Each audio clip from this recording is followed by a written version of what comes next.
Let's get into some breaking news that happened this last week. I know I'm a little late on this. I am a little late, but I wanted to talk about this because it's important and because it is really monumental. So, as you guys know, and I posted this in the community tab, speaking of the community tab, Batgirl, the movie, was canceled. Not, pop culture or politically canceled. No, like the movie was actually canceled. And that was shocking news.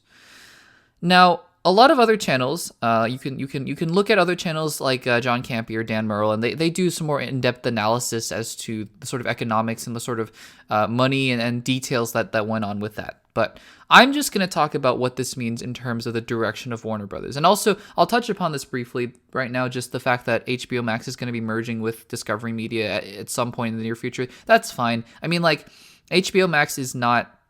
It's not going anywhere, so shows like Peacemaker and I'm sure like Euphoria will still be there and stuff like that. So, and Euphoria is part of just HBO in general anyway. So, I for all the people that were panicking about HBO Max going anywhere, I don't think it's going anywhere. It's like the same content will be there and it'll be fine. But let's talk about Batgirl and let's talk about what's happening there. So, yeah, the Batgirl film was going to be straight to HBO Max, and it was going to be directed. It was directed by, I should say, the two guys who did, who directed a lot of the episodes of Miss Marvel, and they did a great job. In fact, I think they directed, if I'm not mistaken, some of the strongest episodes of Miss Marvel. So really did a great job. Leslie Grace from In the Heights was going to star as Barbara Gordon / Batgirl. J.K. Simmons was going to return as Commissioner Gordon, and Michael Keaton was going to be in the film as Bruce Wayne / Batman from his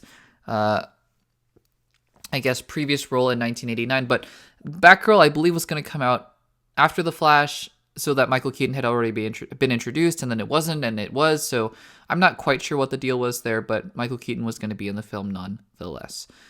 And then news came out with, right around the time of the quarterly call, that for Warner Brothers, that Batgirl had been canceled, as well as the $90 million that it had entailed, and that Warner Brothers and David Zaslav were going to look into using this film as tax write-off and really recouping some of the money that way. Okay. Now, on the one hand, it is hard for me to not see the business side, right? Because I think that the cancellation of a lot of these projects that have been going on over the past few months with David Zaslav has been a signal that this is going in a new direction. And I think that that's fair. I think that that's totally fine. Personally, at this point, I would want DC to reboot. I think that Gal Gadot is great as Wonder Woman. I think Ben Affleck's Batman is good. Unpopular opinion. I don't think Henry Cavill is the definitive Superman. I think he's good as Superman. I wouldn't mind recasting him, to be quite honest, at this point. Not because I don't like Henry Cavill, but because I think that DC needs to head in a new direction. And so I think that by rebooting DC and just starting fresh with a Superman movie and a Batman movie and a Wonder Woman movie, I think the Wonder Woman movie especially would be harder to do with how successful the first one was and how good Shazam looks and how good Shazam was and Shazam 2 looks. But I think that this might be the hard decision that they need to make. Regardless, though, I understand you're trying to either do a soft reboot or a hard reset or whatever it is, and you need to move on. I get it. And so on the one hand, if Batgirl was not a part of those plans, then that's fine. On a business side, I think that makes sense. I will diverge a little bit though and say that I wonder what this means for the Flash movie. Because David Zaslav has continuously said that this is not the Batgirl. The quality of Batgirl is not reflective of the way that the kind of content that we want to put out, and it would hurt our image. Is basically the message there. And to that I say, I think putting out the Flash would do much of the same. You guys have heard my stance on this. I've really waffled on this a little bit over the last few weeks, not because of the sort of morals and ethics of it all. I'm still committed to not seeing The Flash in theaters, although because of how good I've heard the film being, it's becoming very hard for me.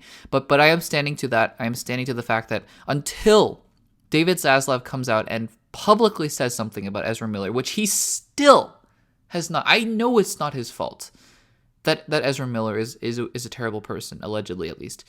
But but he literally mentioned The Flash during the call and said it's a great movie. That's great. I want to see the movie. But can we not talk about Ezra Miller just for a second and say, we have the situation under control? Until that happens, I am committed to not seeing the movie in theaters. Now, I will eventually see the movie. I want to make that clear. That's not what I'm saying, is that I will never see the movie. I will find a way, whether it's on streaming, to get a bunch of people together and not spend as much money per person on the film as I can to keep consistent. But I will see the movie eventually, whether it's 5 months after the movie comes out or whatever.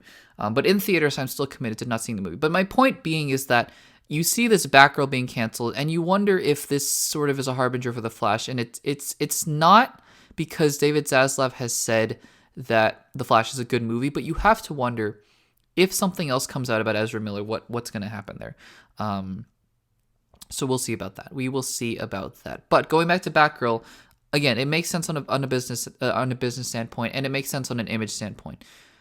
That being said, that doesn't necessarily mean that we can't feel bad for these people. And I think that people, that's being lost in the conversation, is that people are jumping to the defense of David Zaslav and saying this makes sense financially and all that sort of stuff. But on the other hand, and I know it's a business. I know it's not Hollywood, it's not Friends, show Friends, it's show business and all that sort of stuff. But I can't help but feel terrible for the two directors of Batgirl, who did such great work with Miss Marvel, and were probably pouring their heart, sweat, and tears into Batgirl, even though it is allegedly a terrible film.